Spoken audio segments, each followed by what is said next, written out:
E aí, pessoal, boa tarde. Mais uma vez, passando aqui para conversar com vocês e conduzir as nossas aulas. Eu sei que não está sendo fácil, né? Eu sei que essa rotina, na verdade, de estar recebendo trabalhos e atividades com frequência deve estar sendo um pouco cansativo e exaustivo para vocês.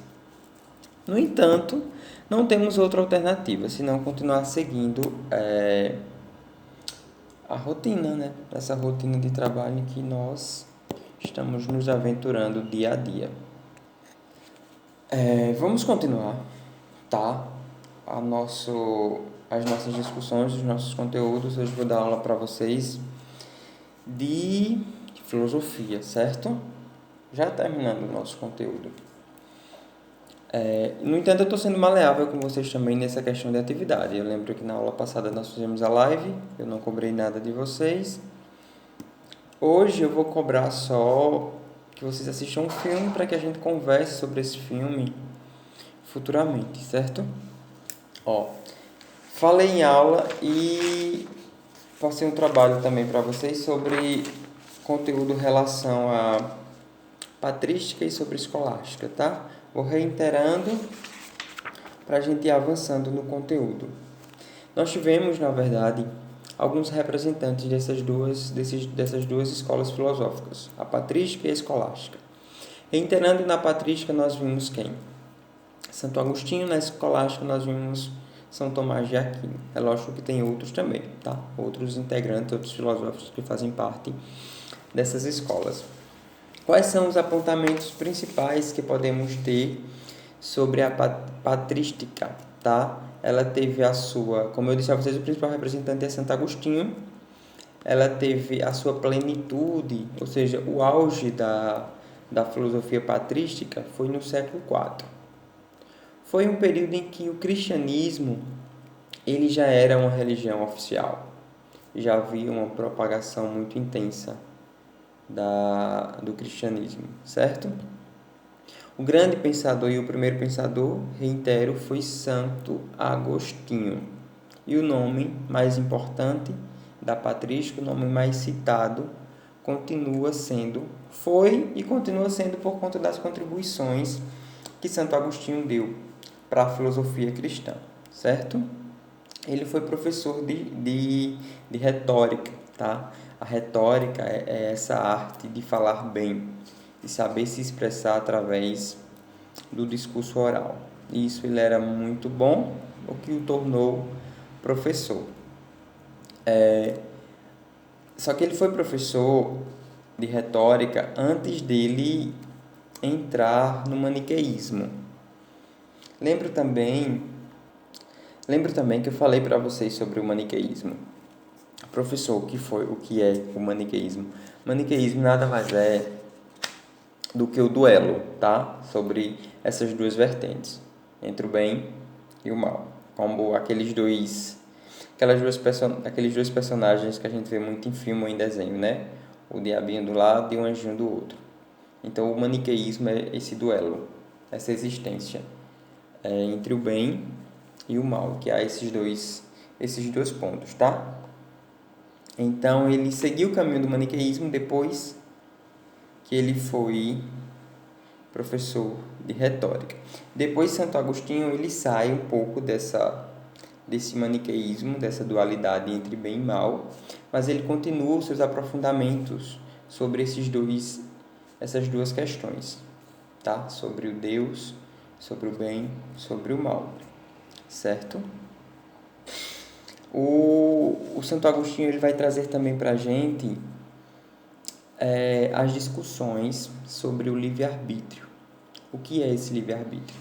Lembro também que a gente conversou sobre isso e todo mundo acredita que sabe do que se trata, né? O livre-arbítrio é uma condição que nos foi dada por Deus, tá? No ato da criação, para que nós possamos fazer as nossas escolhas, certo? Todo mundo tem essa livre abertura para escolher o que quer seguir. Significa dizer que se alguém comete um pecado, ele está cometendo esse pecado porque quer, certo? Porque tem um livre-arbítrio. para tomar as suas próprias decisões, seguir os seus próprios caminhos. Então, eu escolho seguir. Se Deus me der a condição do livre-arbítrio, eu vou seguir o caminho do bem ou o caminho do mal. Isso é uma prerrogativa minha, de cada um de vocês, de toda a humanidade. Certo? Para Santo Agostinho, ele vai dizer que o ser humano, nós seres humanos, nós já nascemos pecadores. A gente já nasce pecador, certo? E esse fato de já nascermos pecadores nos distancia de Deus. Temos uma tendência natural, ou seja, a humanidade, todos nós seres humanos, temos uma tendência natural a se aproximar do mal, tá? Por isso que a gente vive o tempo todo se equilibrando e buscando, na verdade, práticas positivas, coisas boas, para nos desviarmos desse mal que a humanidade tende, ou seja, tem uma possibilidade enorme de seguir o caminho do mal, certo? Santo Agostinho vai dizer também que o mal nada mais é do que a ausência do bem. Tá? Ele não dá uma definição precisa do mal. Ele só vai dizer que o mal é uma ausência, tá? Do bem.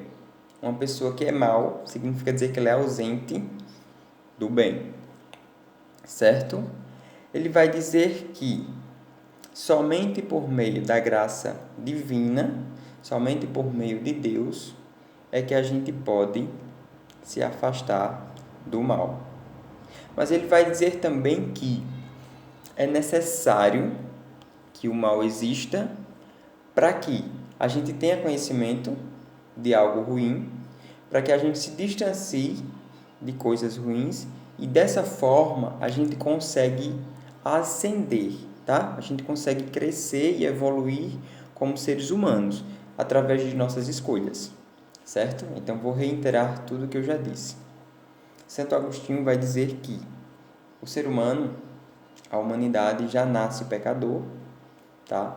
Que nós temos o livre-arbítrio para fazer essas escolhas, que o mal é a ausência do bem, tá? E ele vai dizer também que o mal é necessário. Lembrem, escutem bem, entendam bem. Eu não estou dizendo que o mal é uma coisa boa. Ele vai dizer que o mal é algo necessário. Ou seja, é importante que o mal exista para que a gente saiba o que é bom e para que a gente possa se desviar do mal. Conseguem me compreender direitinho, não é? Santo Agostinho ele vai dizer também que nós, seres humanos, temos a alma e o corpo, né? Corpo físico. Ele vai dizer que a alma da gente foi uma criação divina, é Deus que nos criou. Então, a nossa alma, a nossa essência é uma criação divina. Só que muitas vezes, por conta do nosso desejo, o desejo do corpo, a gente acaba corrompendo a nossa alma, tá? A alma é criada por Deus e é superior ao corpo, mas muitas vezes a vontade humana se sobrepõe à vontade da alma. Ou seja, muitas vezes para satisfazer um desejo humano, a gente acaba corrompendo a nossa alma.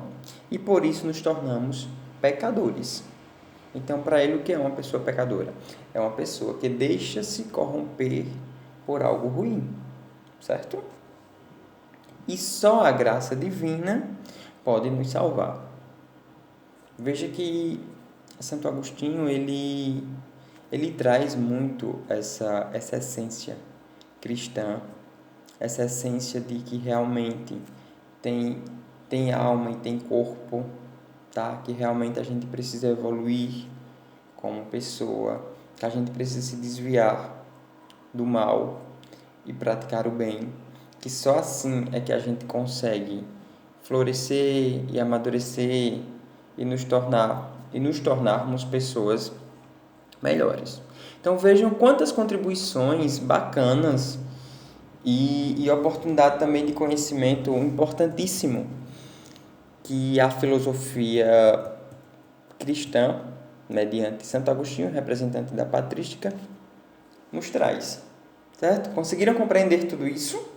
Vocês precisam ler o livro de vocês para que vocês compreendam as coisas. Não adianta simplesmente estar assistindo as minhas aulas se vocês não fizerem a leitura do livro. Aí vocês terão prejuízo. Isso aí a responsabilidade deixa de ser minha e passa a ser de vocês. Vamos seguir. Todo mundo conseguiu ter uma compreensão tranquila sobre isso, né? Aí agora, pós-patrística, nós temos outra escola filosófica, que é a escolástica. Eu disse a vocês que nós tivemos uma figura importante na escolástica, que foi a figura de Santo Agostinho, mas nós tivemos outro mais importante para a escolástica do que Santo Agostinho. Foi quem? Foi Santo Anselmo de Cantuária.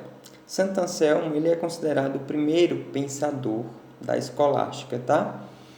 E o que era que a escolástica defendia? Enquanto na patrística, defendida por Santo Agostinho, nós tínhamos muito pensamento voltado para a fé, certo? Uma filosofia de ordem cristã.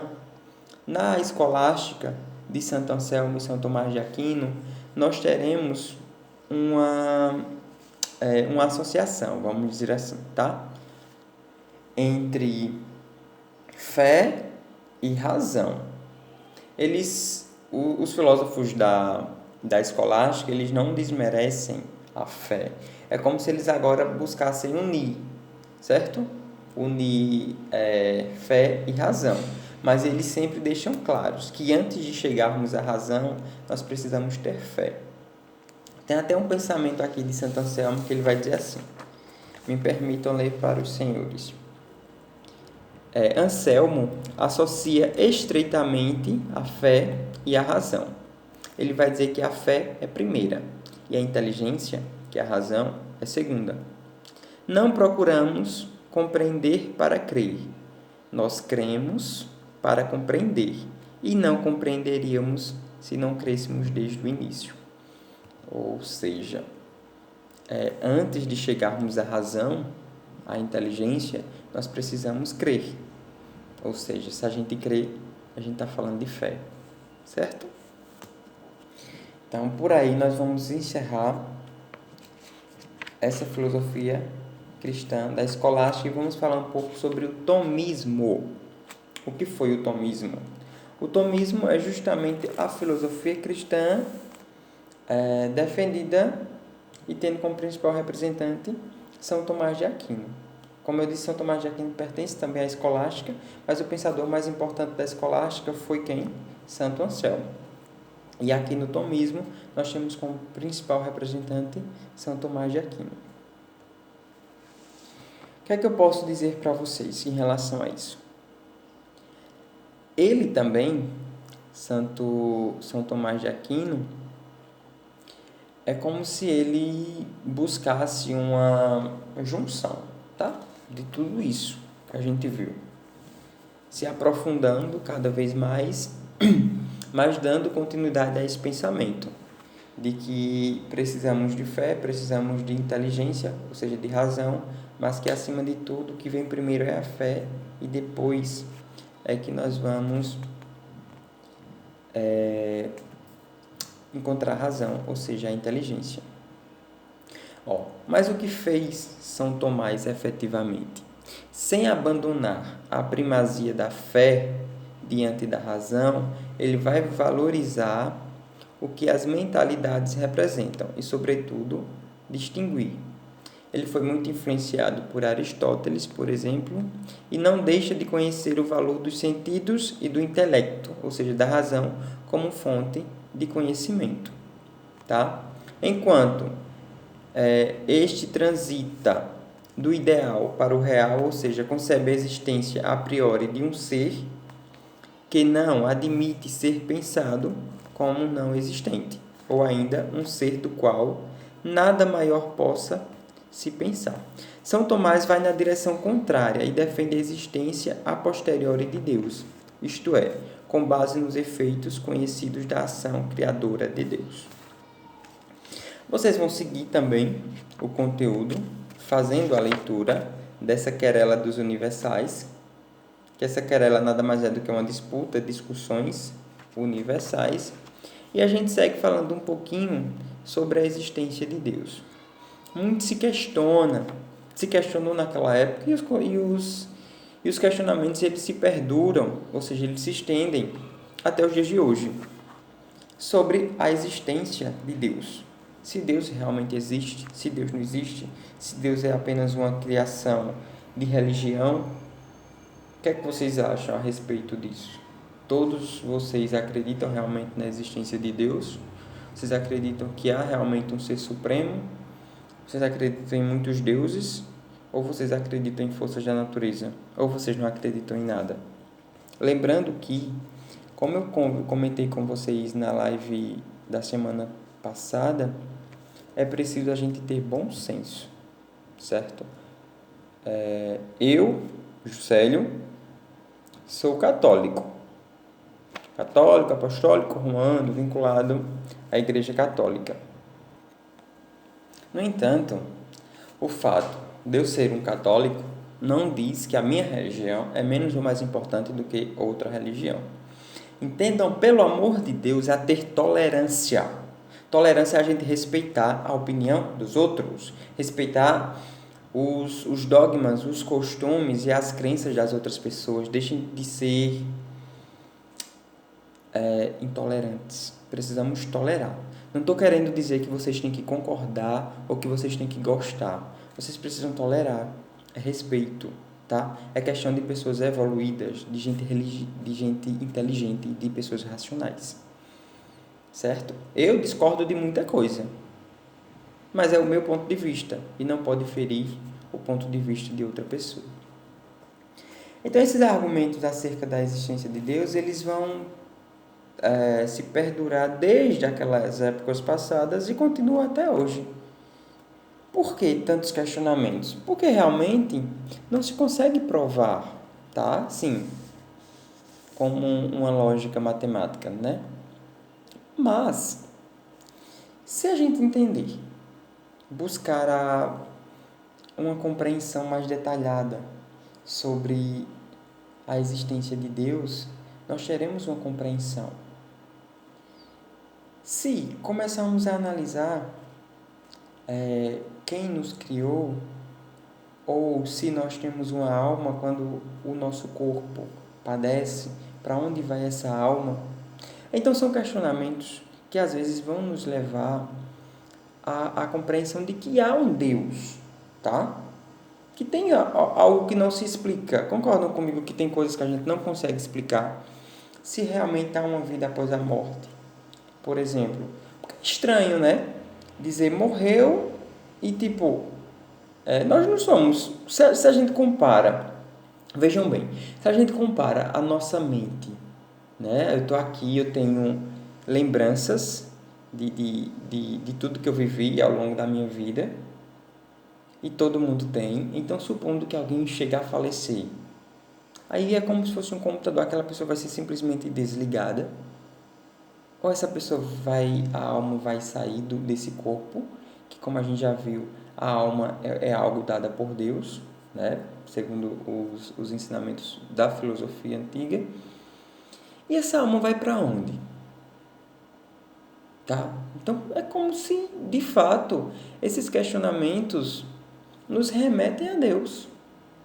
Se ninguém consegue explicar. Se ninguém consegue explicar é porque tem algo que está além da gente, né? Algo que é superior a gente e que ninguém nunca vai conseguir explicar. Por quê? Porque Deus é, como a religião prega, Ele é onisciente e onipresente. Ele está em todos os momentos e Ele sabe de tudo. E nós, meros mortais, só conseguimos administrar algumas coisas, dentro da ciência, na verdade. Então é isso, assim, o fato da gente questionar sobre isso não é um pecado, tá? Não achem que vocês estão cometendo um pecado porque vocês estão estudando dúvidas acerca da existência de Deus. Quando a gente duvida, a gente cresce mais e a gente vai buscando mais respostas, certo? A gente vai buscando mais respostas. E quando a gente busca mais respostas, a gente se torna pessoas mais evoluídas, pessoas que têm um raciocínio melhor. Porque não adianta também a gente querer fingir que nós não temos essas dúvidas. Eita, e quando eu morrer, para onde é que eu vou? Então, se a gente está questionando, não é porque a gente está duvidando necessariamente da existência de Deus, é porque é uma curiosidade. E nós, seres humanos, temos raciocínio. A racionalidade é um presente da raça humana. Então, é possível fazer esses questionamentos, tá, gente? Eu acredito em Deus, tá? Eu, José, acredito. Só que, como eu disse, se tem alguém que não acredita, não é problema. Cada um com seus argumentos. Deem uma lida também com relação a isso, a existência de Deus, na página 16. E na página 17 nós temos as vias de São Tomás de Aquino, tá? São conhecidas como as 5 vias de demonstração. Ele pega 5 pontos para tentar provar a existência de Deus. A via do movimento, vou ler para vocês rapidinho. A via do movimento só se pode explicar a ocorrência de movimento porque existe algo imóvel, o chamado primeiro motor, que dá partida ao movimento. A via da causa primeira, só se pode explicar a cadeia de causas eficientes observadas na natureza pela existência de uma causa primeira. A via de existência necessária só se pode explicar a existência de seres contingentes, observadores do mundo, por meio da existência de seres necessários, isto é, não contingentes. Via de perfeição só se pode explicar a gradação de valor de coisas no mundo com base na ideia de um valor absoluto ou de uma ideia de perfeição. E a via de causa final só se pode explicar a sucessão ordenada dos eventos no mundo, ou seja, das coisas que acontecem no mundo, se fundamentada na ideia de causa final, isto é, pela ideia de um ser que determina a direção para a qual todas as coisas acontecem. Certo? Ou seja, é assim que ele consegue, através dessas vias, buscar a existência de Deus. Desde o início, de onde a gente veio e para onde a gente vai. Tá? O que eu quero que vocês façam agora, nós temos aqui na página 18, essa página que trata sobre uma reflexão. Essa reflexão ele vai tratar sobre a renúncia do Papa Bento XVI. Porque, em tese, um Papa, quando ele é escolhido, tem todo o processo de escolha dele, ele permanece no cargo de Papa até ele morrer, tá? Então aconteceu algo muito diferente com relação a Bento XVI. Ele não quis ser padre, ele não quis mais ser Papa. Ele foi escolhido, assumiu o papado e depois, por um determinado uma decisão dele, ele decide sair, tá? Então foi algo assim muito questionado a respeito disso. Então eu vou querer que vocês assistam o filme Os Dois Papas. Esse filme tem disponível na Netflix, deve ter também no YouTube. E que na próxima aula eu vou passar um trabalho sobre isso, certo? Um forte abraço. Fiquem com Deus. Estou com saudades de vocês. E é isso, tá? Vamos estudar direitinho. Relaxem também. Quando quiserem dormir, durmam. Quando quiserem assistir, assistam. Sem muita neura, que senão também a gente vai surtar, né? Então façam isso, mas não deixem não de estudar, porque estudar também é importante, é uma forma da gente estar administrando a nossa mente. Mais cedo ou mais tarde a gente vai ter que retomar as atividades. E se a gente estuda, a gente consegue voltar de uma forma mais rápida, tá? Valeu, um abraço e até breve.